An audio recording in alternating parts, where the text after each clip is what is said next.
여러분 안녕하십니까? C채널 뉴스입니다. 난항을 거듭했던 정부조직법 개정안이 마침내 국회 본회의를 통과했습니다. 하지만 미디어 업무를 미래창조과학부로 이관하는 문제에 대해서는 우려의 목소리가 계속되고 있습니다. 서정민 기자의 보도입니다. 정부조직법 개정안이 국회 본회의를 통과하면서 정부 부처는 15부 2처 18청에서 17부 3처 17청으로 확대됐습니다. 이날 본회의가 3월 임시국회의 마지막 회기였기 때문에 이날까지 본회의가 열리지 못하면 정부 조직 구성은 마비될 위기였습니다. 협상 막판 쟁점이었던 지상파 방송 허가권에 대해 새누리당은 방통위에 허가 추천권을 주고 미래부에 허가권을 주는 방식을 주장해왔습니다. 반면 민주당은 현행대로 방통위에 허가권을 두자는 입장을 고수해왔습니다. 또 종합유선방송인 SO 등 뉴미디어 사업자 변경 허가에 대해 새누리당은 방통위의 사전동의제가 적용되지 않는다고 주장한 반면 민주당은 사전동의가 있어야 한다고 맞서왔습니다. 결국 20일과 21일 본회의 처리가 무산되자 새누리당은 민주당의 요구안을 수용하면서 막판 협상을 타결지었습니다. 최대 난제였던 뉴미디어 관련 업무는 모두 미래부로 이관하고 지상파 방송에 대한 허가권은 방통위에 남겨두기로 했습니다. 이러한 가운데 정부조직법 타결로 정상적인 국정 운영이 가능해졌다는 반응에 비해 여전히 쟁점 사항에 대한 우려의 목소리가 이어지고 있습니다. 성공회대학교 김서준 교수는 정부조직법 개정안과 여야 합의에 대해 여전히 아쉬운 점이 많다고 평가했습니다. 합의에 따라 뉴미디어 관련 업무를 미래부로 이관하게 된 것이 상업적인 논리로 방송의 공공성을 저해할 수 있다는 분석을 내놨습니다. 지상파나 종편이나 보도 전문 채널과 관련돼서 인허가가를 넘어서는 일정한 정책을 갖고 있다 할지라도 방송통신위원회가 미래부의 정책에 의해서 지상파를 중심으로 한 소위 보도와 관련된 매체들이 받을 영향에 대해서 보호할 수 있는 울타리를 칠 수 있겠는가. 또 시청자들은 공영방송을 통해 최소한의 서비스를 제공받아야 함에도 불구하고 상업시장 체제 속에서 약자로 전락할 가능성이 높다는 문제점도 제시했습니다. 이 밖에도 김 교수는 미래부가 SO 사업 변경 허가를 내린 것에 대해 과연 방통위가 동의권만 가지고 견제할 수 있을지 의문이라고 주장했습니다.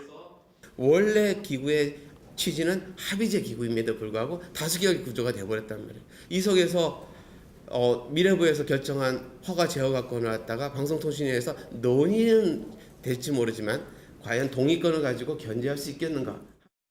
한편 한국기독교교회협의회는 여야 간 합의를 이뤄낸 부분에 대해서는 긍정적으로 평가했습니다. 하지만 방통위 업무를 미래부로 이관한 것에 대해서는 여전히 방송의 공정성이 흔들릴 수 있다며 우려 섞인 반응을 보였습니다. 교회협의 기본적인 입장은 언론은 민주사회에서 공적인 기능을 감당해야 하기 때문에 언론의 민주성을 어떻게 쓰든지 정부의 권한으로부터 최대한 보장받는 것이 옳다고 생각합니다. 정부조직법 개정안이 국회 본회의를 통과하면서 박근혜 정부는 출범 26일 만에 정상 가동하게 됐습니다. 하지만 정부조직법 개정안이 방송의 공공성을 지킬 수 있을지 여전히 우려된다는 목소리도 높아지고 있습니다. C채널 뉴스 서정민입니다. 유엔 인권이사회가 북한 인권조사기구 설치를 골자로 하는 북한 인권 결의안을 채택했습니다.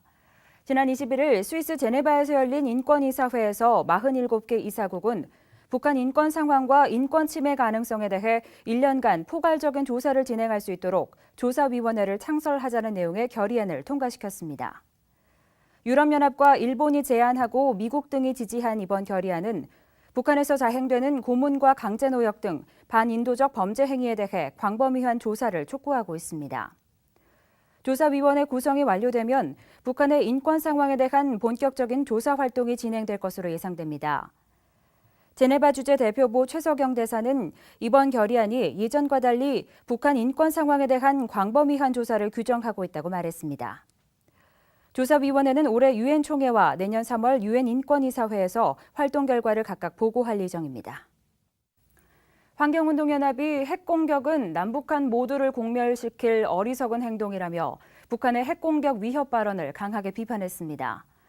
단체는 핵으로 위협하면 그보다 더 강한 핵공격으로 맞서겠다고 한 북한의 발언에 유감을 나타내고 핵공격과 관련한 도발을 멈추라고 촉구했습니다. 단체는 또 한국 정부와 미국 역시 핵폭격기, 핵잠수함을 동원해 북한을 자극하고 있다며 핵무기는 결코 한반도 평화의 해결책이 될 수 없다고 지적했습니다. 단체는 전쟁이 일어나면 60년 전과는 비교할 수 없을 정도로 모든 것이 파괴될 것이라고 우려하며 북한과 한국, 미국은 핵무기를 내려놓고 대화로 문제를 풀어야 한다고 당부했습니다. 박정희 전 대통령이 선포한 긴급 조치에 대해 지난 21일 헌법재판소가 처음으로 위헌 판결을 내렸습니다. 긴급 조치로 구속돼 실형까지 살아야 했던 민주화운동의 산증인 박형규 목사에게 헌재 판결의 의미와 감회를 들어봤습니다. 이인찬 기자의 보도입니다. 1970, 80년대 군사정권에 저항하며 우리 사회와 한국교회의 민주화운동을 현장에서 이끌었던 박형규 목사. 올해 90을 맞은 박 목사의 온화한 미소에서는 독재 정권의 횡포를 감내해야 했던 옛 상처를 찾긴 어려웠습니다. 하지만 박형규 목사에게 지난 21일 헌법재판소의 긴급조치 위헌 판결은 국가가 스스로 과거 잘못을 인정했다는 점에서 남다른 의미를 갖습니다. 유신헌법 반대, 긴급조치 철폐를 외치며 함께 수감됐던 수많은 청년들의 외침이 다시금 떠오르는 시간이 되고 있습니다. 서울시청 앞에서 모두 대화하기로 했는데 그 지금 안 되고 그 대신 이제 학생들이 잡혀가서 감옥살이를 이제 학생들하고 같이 했죠. 그 당시에 서대문 구치소는 거의 뭐 전부가 학생들로 채워져 있었고. 헌법재판소는 긴급조치 1호와 2호, 9호가 입법 목적의 정당성이나 방법의 적절성을 갖추지 못했을 뿐 아니라 죄형 법정주의에 위배되며 참정권과 자유 등 국민의 기본권을 지나치게 침해했다며 재판관 만장일치로 위헌 판결을 내렸습니다. 박정희 정권이 1974년 1월 처음 발표한 긴급조치 1호는 유신헌법에 대해 반대, 비판하는 행위를 금지하고 이를 위반할 경우 영장 없이 구속 처벌할 수 있도록 했습니다. 박형규 목사는 바로 이 긴급조치로 인해 수감됐습니다. 박 목사는 긴급조치가 연이어 발표되면서 심호하던 서울제일교회 청년 등과 함께 반대 활동을 펼치다 중앙정보부에 발각됐다며 자금을 지원했던 윤보선 전 대통령과 비상군법회의에 회부돼 방청객도 차단된 채 재판을 받아야 했다고 당시를 떠올렸습니다.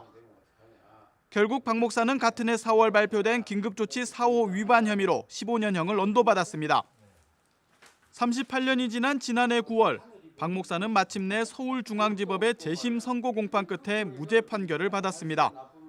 우리나라 사법사상 처음으로 검찰이 무죄를 구형하는 기록도 남겼습니다. 박 목사는 이번 헌재 판결은 민주주의가 한 단계 발전한 성과라고 평가했지만 유신헌법의 위법성을 확인하지 않았다는 점에서 아쉽다는 뜻을 나타냈습니다. 헌재는 유신헌법 53조에 대해 긴급조치의 근거가 됐을 뿐이라며 심판의 대상에서 제외했다고 밝혔습니다. 유신헌법이라고 하는 것 자체가 우리나라의 민주주의를 파괴하는 거거든요. 사실은 유신헌법 자체를 해야 되는데 그래도 이번 판결이 그 위헌이다 이렇게 난 것은 그래도 한 단계 올라간 거예요. 한편 1974년 1월 18일 한국기독교회관에서 시국선언문을 배포해 긴급조치 1호 위반 혐의로 실형이 선고됐던 이해학, 임명진 등 당시 젊은 목회자 6명에 대해 최근 법원이 재심을 결정했습니다. 헌재의 위헌 판결은 향후 이들의 재심에 긍정적 영향을 미칠 것으로 전망됩니다. 박형규 목사는 긴급조치 저항에 앞장섰던 이들은 평범한 청년들이었다며 이들의 시대 정신을 통해 민주주의가 바로 설 수 있었다고 공을 돌렸습니다. 한국의 민주주의는 이런 고난을 겪으면서 지금까지 이루어낸 건데 그것을 잊어서는 안 되고 그렇기 때문에 이 나라가 정말 민주주의적인 참된 민주주의가 돼야 된다 하는 그런 의식을 학생들에게 심어줘야 되지 않나. C채널 뉴스 이인창입니다. 다문화 가족 청소년을 지원할 때는 일반 청소년들에게 적용되는 보편적 기준을 활용해야 한다는 주장이 나왔습니다. 한국청소년정책연구원이 마련한 연구발표회에서 김승경 부연구위원은 다문화 가족 청소년 모두를 취약계층 집단으로 여겨서는 안 된다며 이들의 발달에 영향을 미치는 것은 사회 경제적 수준, 즉 부모의 소득 수준이었다는 연구 결과를 전했습니다.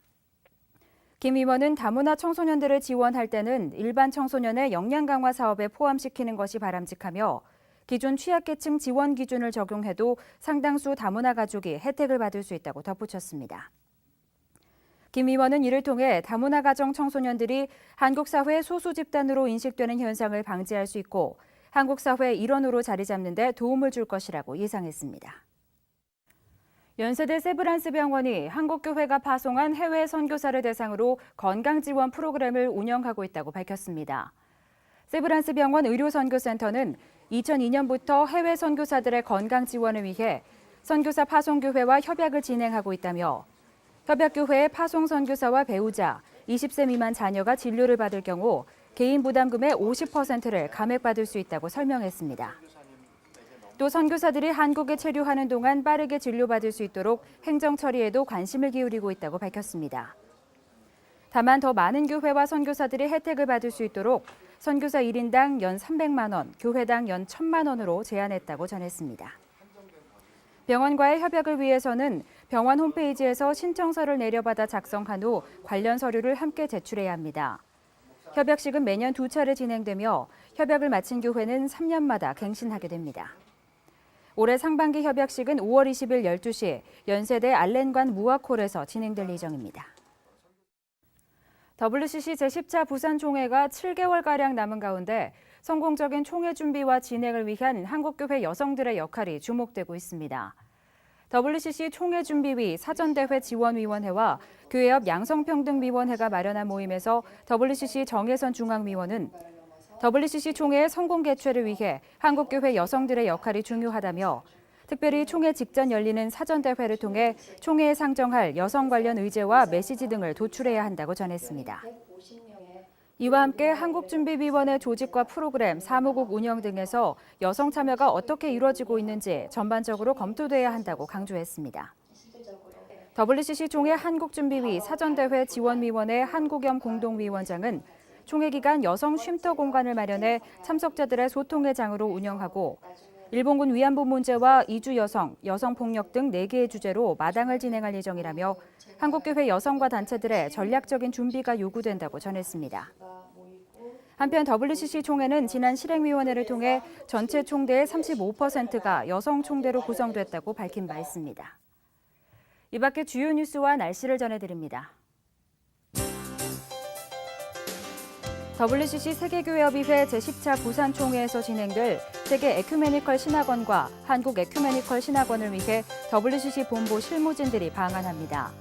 방한단은 오는 24일부터 29일까지 한국준비위와 실무협의, 현장 답사 등을 진행하며 준비사항을 최종 점검하게 됩니다. 한국교회 희망봉사단이 오는 31일 쪽방촌 주민과 다문화 가정 6천 세대에 부활절 기념 달걀을 전달합니다.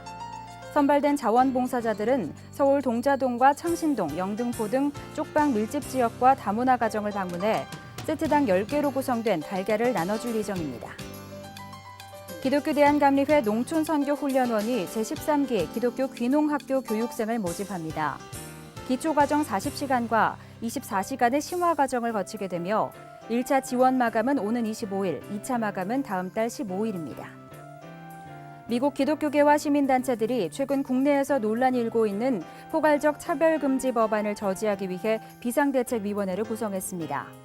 대책위원회는 한국교계와 연대해 서명운동 등 입법 저지 활동을 벌인다는 계획입니다.